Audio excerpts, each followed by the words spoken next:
Alright guys, welcome to Source University.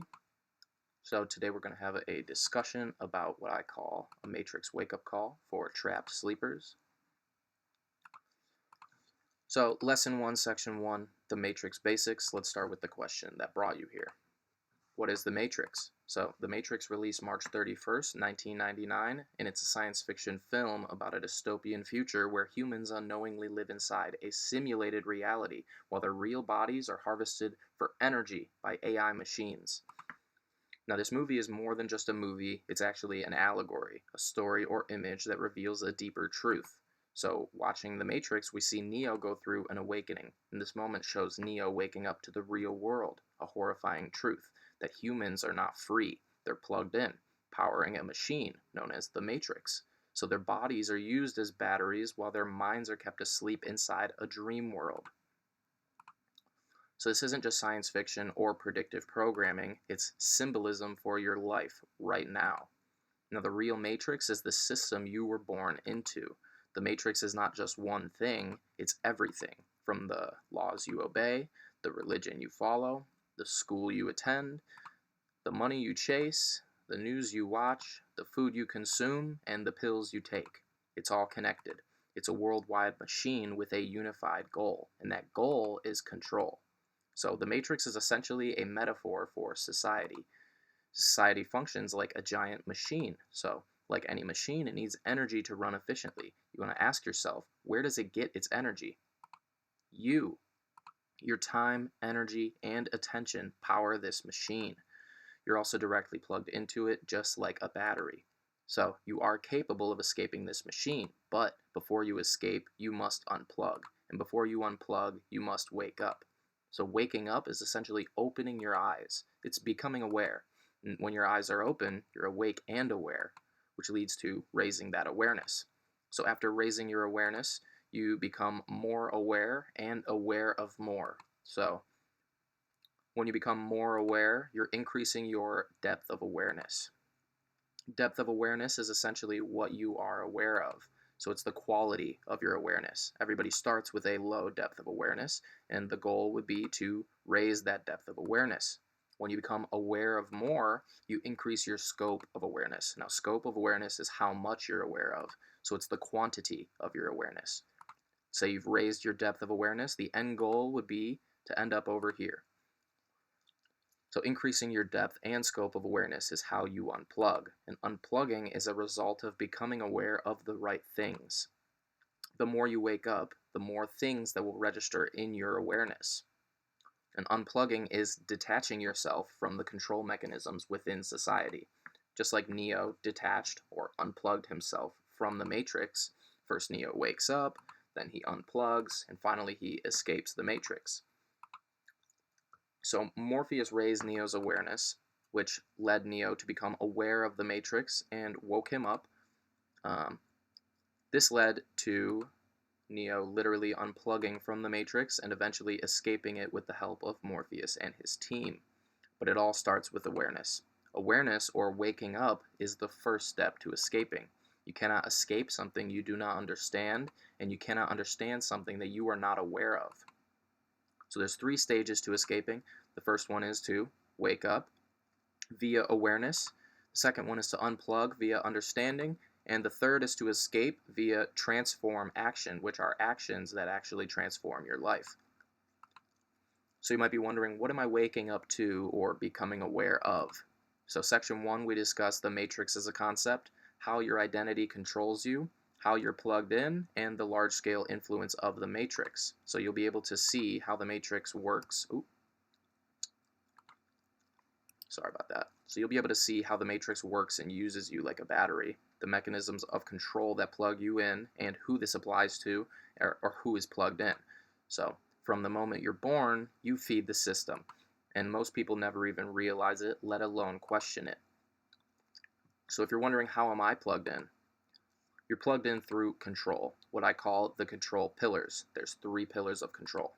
The control is maintained through 6 control mechanisms. These are systems that were designed to condition your thoughts, limit your choices, and keep you operating inside the box. So, a little bit about the control pillars. The first pillar is identity. The second pillar is perception. And the third pillar is behavior. So the control pillars explain who you are, what you think, and why you do what you do. Now, the control mechanisms essentially keep you acting in a way that is easily manipulated or keeps you dependent on the system. A little more about the control pillars. Identity is who you are or who you believe you are. So it's your internal sense of self. Things like your name, gender, status, race, and role. It's everything you identify with. Now, perception is how you see. So it's the external input from the senses, what you see, hear, and feel, along with the meaning you give it. And this leads us to behavior, what you do. So decisions, actions, and habits. Now, identity and perception shapes your behavior directly. So, a little more on identity. What is identity? Identity is your self-image. It's the collection of beliefs, labels, roles, memories, and expectations you hold about yourself. It affects what you think, what you focus on, and how you act. Identity is formed through programming and environment since your birth. And we'll focus on 3 specific types of identity. So environmental identity in Lesson 1, Section 1, which is the current lesson. Legal identity in Lesson 1, Section 2, the next section. And religious identity, Lesson 2, Section 1. So what is environmental identity? Environmental identity is how your surroundings form your sense of self, beliefs, limits, and your life trajectory. So it's the part of your identity that is shaped by your environment. So this is the origin of identity. Everything starts with where you're born. Everyone is born into an environment and no one gets to choose it. And everyone's identity is influenced by their environment directly. So where you're born, what you see, who surrounds you, and what you're told determines what you believe is possible. Environmental identity's influence. So the part of your self-concept shaped by physical, cultural, and psychological environments you've been exposed to. So it refers to where you live and grow, what systems surround you, who you spend your time with, and what inputs you receive. And it influences how you see yourself, what you believe is possible, and what actions you take or don't take. So why this matters. You don't get to choose your starting environment, and your zip code often determines your success. In 2018, the Opportunity Atlas shows that childhood zip codes are more predictive of your economic mobility than family income or genetics from census and IRS data from 20 million Americans. So this means the environment you're born into plays a major role in influencing the future of your life. So identity and beliefs. Environment is the origin of identity, but beliefs are the foundation. So think of identity as the story you tell yourself about who you are. The story is built from your beliefs, what you think is true about yourself, others, and the world. Now, beliefs are formed from many things, including your environment. One of the most prominent ways beliefs are created and reinforced is through repetition. So when you see the same patterns repeated around you, how people work, speak, eat, or worship, your subconscious mind codes that as normal. And beliefs are not formed because they're true, but rather because they are repeated. So this is a quote from Tony Robbins: "The strongest force in human personality is the need to stay consistent with who we believe we are." So the matrix doesn't control you directly, it makes you control yourself by hijacking your identity. Moving on to perception. So what is perception? Perception is the process of filtering reality through your senses. So it's the internal interpretation of external stimuli. Perception is not raw reality. It's your brain's filtered version of it. And you don't see reality as it is. You see reality as you are, based on your identity. And your RAS, the reticular activating system, is responsible for this filtering. So it also determines what you consciously notice out of the billions of signals your brain receives every day. And the RAS determines what is important to focus on based on your identity and beliefs. And people don't experience life, they experience the life they focus on. Another great quote by Tony Robbins. So the reticular activating system, the RAS, is a bundle of nerves at the base of your brainstem. Its function is to filter the millions of bits of information your senses take in every second. So your conscious mind only sees what's relevant and important. So what's important is different based on your beliefs and identity. Your identity tells your RAS what to look for. If you believe I'm a victim, your RAS will constantly notice unfairness, reasons to complain, or people taking advantage of you. But if you believe I'm a boss, your RAS will focus on opportunities, signs of success, or progression.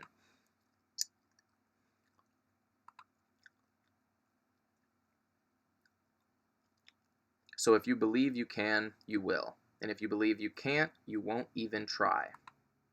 So how does the RAS work? You believe something about yourself, the RAS filters information to support that identity, you perceive the world through that filter, you behave based on those perceptions, and you get results that reinforce that identity. This is similar to how perception works. So you receive sensory data, what you see, hear, and feel. Your RAS filters this input based on your identity, and your mind attaches meaning to what you focus on. You feel emotions and take actions based on your interpretation. Now, the perception pillar can be broken down into what I call the 4 P's of perception. So what are the 4 P's? The first one is perception, what you focus on.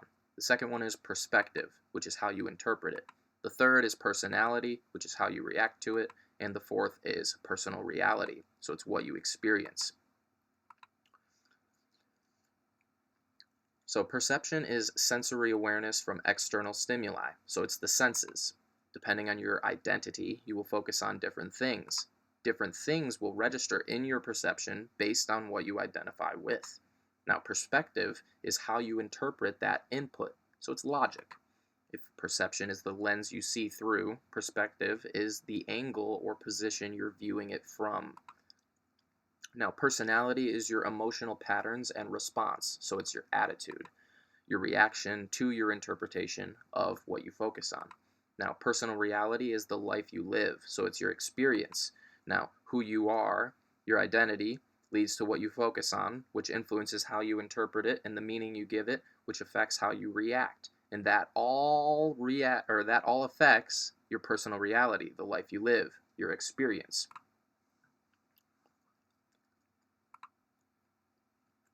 So Tony Robbins has this thing called the triad, and it's based on your emotional state or your internal state.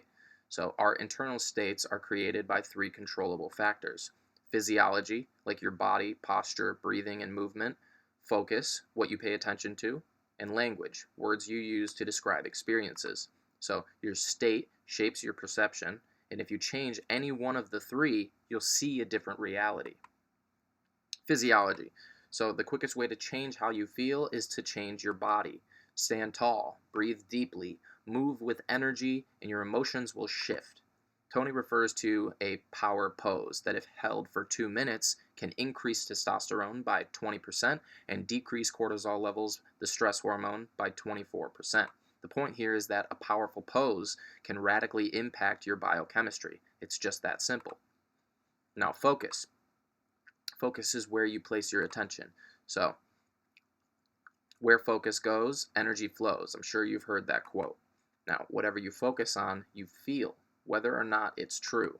So if you focus on a problem, you'll see more problems. If you focus on a solution, you'll see more ways to solve a problem. Change your focus by choosing to pay attention to solutions rather than allowing problems to take up space. Moving on to language. So the words you use to describe an event determine how you feel about it. Words don't just describe reality, they create it. Changing your language changes your emotional intensity, which changes your perception of reality. Language shapes meaning, and meaning shapes emotion, and emotion shapes your perception. Now, the power of questions. The questions you ask also direct your focus, and focus controls feelings and actions. So by asking better questions, you can directly shift your feelings and actions. Instead of asking, why is this happening to me, which focuses on victimhood, you can ask, what can I learn from this, which focuses on growth. Better questions result in better answers. Moving on to behavior. So, what is behavior? Behavior is the external expression of internal programming. It's how you act, react, or interact with life based on your identity, who you believe you are, and your perception, how you interpret the world. So the behavior you exhibit is a direct result of who you are and how you see. So if you want to behave in a different way, you need to change your identity, which leads to a new perception, thus forming a new set of behaviors. Identity plus perception equals behavior. You want to burn that into your mind. So how does behavior work? Behavior is made up of decisions, actions, and habits in that order. First, you make a decision, which is a conscious choice made between multiple options, which then leads to an action, a physical or mental behavior taken in response to a decision, emotion, or external stimulus. And a habit is a repeated action or pattern of behavior performed often enough that it becomes automatic and programmed into the subconscious mind. So, based on your identity, your perception is focused on specific stimuli, and you decide to act in a way that creates a habit that reinforces your identity. So, decisions drive destiny. Life isn't ultimately shaped by the conditions or circumstances we're in, it's shaped by decisions. A decision is more than a choice, rather, it's a commitment backed by action. So, decisions control focus, meaning, and action, which create your end results. Now, a real decision is to cut off all other options. The word decidere is derived from the word decide and decision, which means to cut off. So it's the difference between I should quit smoking and I will never smoke again. Burning the boats is kind of a metaphor that means there's no other option than to make it work. If you burn the boats, you have no way off the island. Now, the 3 decisions you make every moment. We always make 3 kinds of decisions in any given moment. What to focus on, like past, present, or future, or problems or solutions. What things mean, so is this an obstacle or an opportunity, rejection or redirection, and what to do, take action, hesitate, avoid, or push forward. Now, these 3 decisions literally control your destiny because they control your state, behavior, and results. Repeated decisions become habits through action, and habits reinforce beliefs, and beliefs crystallize into your identity. So you must make a new empowering decision about who you are and what you will tolerate to break this loop. Moving on to pain and pleasure. So our behavior has a direct relation to pain and pleasure. Every decision we make is driven by avoiding pain or gaining pleasure. So these 2 forces are the primary motivators of human behavior. If you link more pain to change than staying the same, you'll stay stuck. If you link more pleasure to staying the same, you resist change. Change happens when you link more pain to staying the same and more pleasure to changing. Nice example here. Smokers who want to quit but keep failing link quitting to pain via withdrawal or stress, and smoking to pleasure via relaxation. And the ones who succeed flip the associations. So smoking equals pain via disease, death, and guilt, and quitting equals pleasure via freedom and health. So this also is connected to identity. A person who identifies as a smoker will not stop smoking, but a person who no longer identifies as a smoker won't even consider touching a cigarette again. Smoker is no longer their identity, and they link more pain to smoking and more pleasure to quitting. Moving on to the control cycle. So this is a cyclic loop comprised of the control pillars. Now, identity is your self-image. It's responsible for how you see yourself in the world and what you believe. Perception filters what you believe is true or possible and what you focus on based on your identity.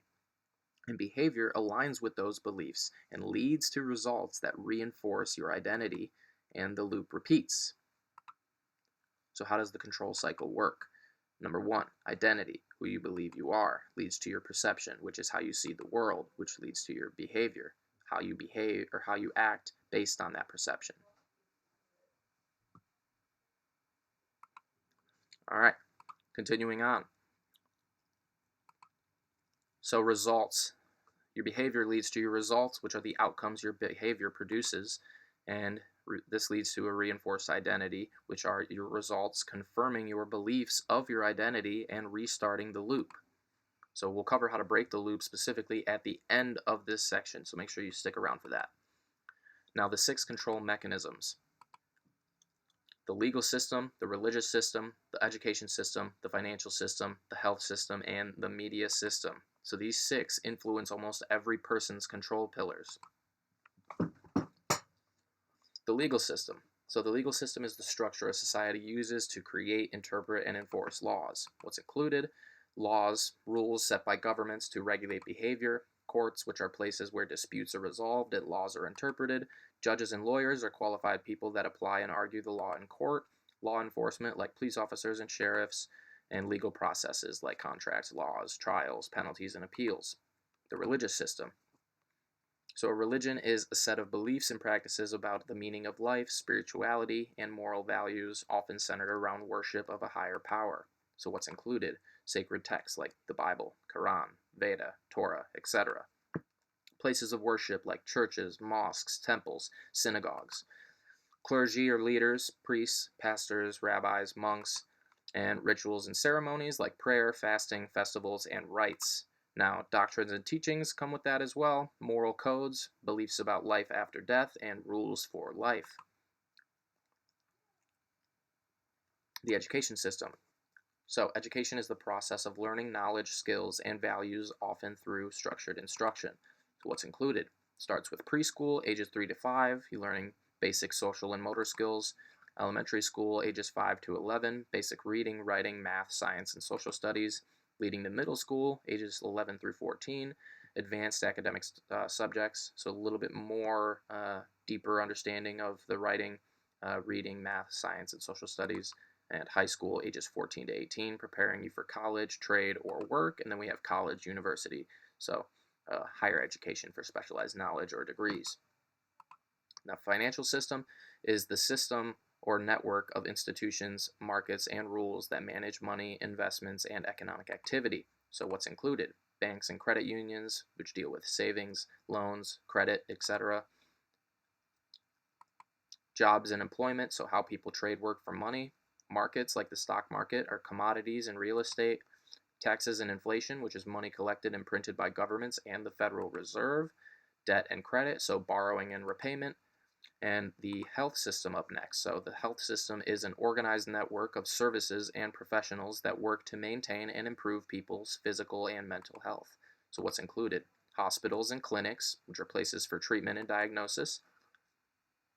Medical professionals like doctors, nurses, and specialists. Pharmaceuticals, so medicines, prescriptions, and pharmacies. Public health agencies, so organizations promoting health and controlling disease. And the food industry. I put this in here because we have a health crisis within the food industry. There's no nutritional foods, unethical ingredients in our food, and there's a brand monopoly on food. The media system. So the media system includes all the ways information, news, and entertainment are created and distributed to the public. So what's included? News outlets, TV, newspaper, radio, social media, entertainment like movies, shows, music, streaming, publishing via books, magazines, and blogs, advertising and marketing, so commercials, ads, and sponsorships. Now, the 6 control mechanisms all follow a similar system. They each consist of a primary building, authority figure, rules, and enforcers. So the legal system has a courthouse, a judge, laws, and the police. The religious system has churches, priests, religious texts, and the clergy.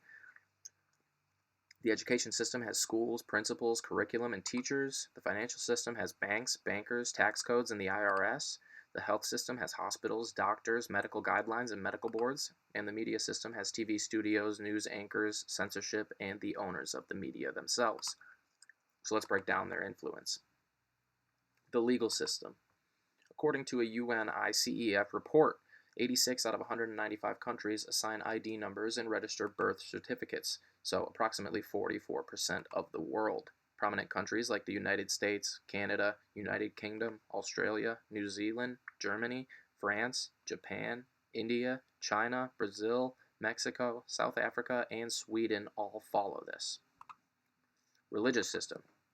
The worldwide influence of religion. According to a demographic study by the Pew Research Center, we could see that worldwide religion sizes are as follows. We have Christianity at 31%, Islam at 23%, Hinduism at 15%, Buddhism at 7%, other at 7%, leaving unaffiliated at 16%, and Judaism at 0.2%. So 83% of the world is religious. Now, quick little disclaimer for anybody who happens to be religious. What I'm not doing is claiming that religion is bad, religion is untrue, or religion is unnecessary. But what I am doing is pointing out its influence, explaining how it works, and why it's a control mechanism. Moving on to the education system. So a 2023 study from Our World in Data indicates that less than 1 in 5 adults have not received any formal education. So this means 80% received education. If we look at a worldwide education percentage board, basically comparing the public school, private school, and homeschool percentages, you can see that public school greatly outweighs private and home schools. Now, worldwide attendance average, we could see that 80% attend public school, 15 to 20% attend private school, and 1 to 3% attend homeschool. So majority attend public education is the point that I'm getting at here, which is not good because the public education system teaches you what to think over how to think. Now, the financial system. According to the World Labor Force, 3.3 billion people are plugged into the workforce. That's around 35% of the population, and obviously this excludes children under the age of 15 at 26%, students that aren't working at 11%, unemployed or not looking for work at 5%, disabled or unable to work at 5%, unpaid caregivers at 4%, elderly above age 62 at 10%, and in-prison individuals at 0.1%. So it's not just about working, it's about how the system is fueled. You go to school to get a job to power the system. Now, your job decides your income, even though the Federal Reserve prints billions of dollars every year for no cost, making your money worth less and less. Now, saving money doesn't work because of this. Billions are printed every year, which leads to inflation, and price inflation makes everything more expensive. So things cost more every year as your money's value decreases. You work for money, but your money works for the system. Your job decides your income, and your income decides the money you spend. And the more you spend, the more you power the system. We see here, we charge you money and you charge the system. Now, the health system. According to a 2023 study from the World Health Organization, non-communicable diseases, NCDs, kill 41 million people each year, equivalent to 74% of all deaths globally. So, deaths from preventable chronic diseases. This includes cancers, cardiovascular diseases, chronic respiratory diseases, diabetes, or liver and kidney diseases. So health is wealth, and most people don't realize it, but a healthy individual is a lot harder to control than an unhealthy individual. Education doesn't teach you to be healthy in mind, body, and spirit. And we know this because the food pyramid, which ended up being BS, was taught to everybody, and now it just doesn't matter. Now, the media system. The 2025 study from Exploding Topics claims the average person spends at least 2 hours and 24 minutes on social media every day. So, a 2023 study from Exploding Topics also indicates that the average person spends 6 hours and 38 minutes daily on screens consuming. That's 7 hours per day, 49 hours per week, 213 hours per month, and 2,555 hours per year. 2,555 hours is 106 days per year. Almost 30% of your year is spent scrolling. So how do I break the loop? Step 1 is to become aware. You can't change what you can't see, so become aware of the control pillars. So how identity shapes perception and behavior, along with the control cycle, identify the loop and how to break it, which we're discussing now, and the control mechanisms, so what they are and how they influence the control pillars. You're going to create a personalized map with 1 to 2 examples in your life of how your identity shapes your perception and behavior. Then 1 to 2 examples of what part of the loop you're stuck on, and 1 sentence for each mechanism of how it influences your pillars. So, becoming aware. When you come up with examples of how your identity is shaped and how it influences your perception and behavior, you start to see how this operates in your life. Now, identifying where you're stuck on the loop provides insight on where to start, and awareness of the control mechanisms and how they affect you will make this personal, allowing you to resonate on a deeper level. So how do I break the loop? Step 2 is to rewrite your identity. So once you're aware, you need to decide who you want to be. Define your future self in detail. Ask yourself, who do I want to be? Healthy, wealthy, happy, successful? What beliefs would that version of me hold? What habits would I have? What would I no longer tolerate? And what results would naturally flow from that identity? So preferences versus standards. People don't get what they want, they get their standards. Preferences are what you want, but they're optional. Standards are what you must have or won't tolerate. So preference would be like, I'd like to work out three times a week. Now a standard would be, I never go a week without training. Your brain aligns behavior with your standards, not your hopes or what you prefer. So list out your preferences and turn the most important ones into standards by making them non-negotiable rules for your life. So how do I break the loop? Step 3, reprogram your identity. Now that you're aware and know who you want to be, you need to install the new identity. So you rewire your subconscious mind via repetition and emotion, which leads to reprogramming. Things like affirmations, visualization, meditation, or journaling with emotional intensity are very good for reprogramming and rewiring the subconscious mind. Aligning your environment with a new identity. So change your workspace by removing distractions or move to a new environment like a park, coffee shop, or a library. And then act as if you are that version of yourself. Think of what you would do if you were your ideal self and make a decision to stick to it. This is so important. Reprogramming your identity. So the subconscious mind is malleable via repetition and emotion. Consistently affirming and visualizing the life you want will directly affect the life you're living. Changing your environment will aid in this subconscious rewiring. New environments trigger a chemical chain reaction in the brain by signaling the presence of potential resources, also releasing dopamine, which is closely tied to focus, reward, and motivation. So the dopamine release amplifies energy reserves and decreases your perception of effort. So acting as if your rewritten identity. So by acting as if you are already this version of yourself, you train your subconscious mind to accept the new identity as real. Neuroplasticity is the brain's ability to create new neural pathways, enabling someone to change. Now, strong emotions plus repeated action equals fast rewiring. Most people live through have, do, be. So once I have this, then I'll do this and be this way. The truth is, be, do, have is the way to go. First you become the person, then you do the actions they would do, and then that gets the results that you would want by being that person. Now, the conclusion here, we've uncovered the matrix basics, so what it is, how it operates, the control pillars, the 6 control mechanisms, and the large-scale influence, and how to break the loop. These systems are interconnected and were designed to shape your reality from the moment you were born. And this leads us to the next section, which we'll discuss at a later date. I hope this helped out. If you guys did enjoy or got value from this, please like and subscribe and leave me a comment as to how it helped. I'll see you later. Peace out.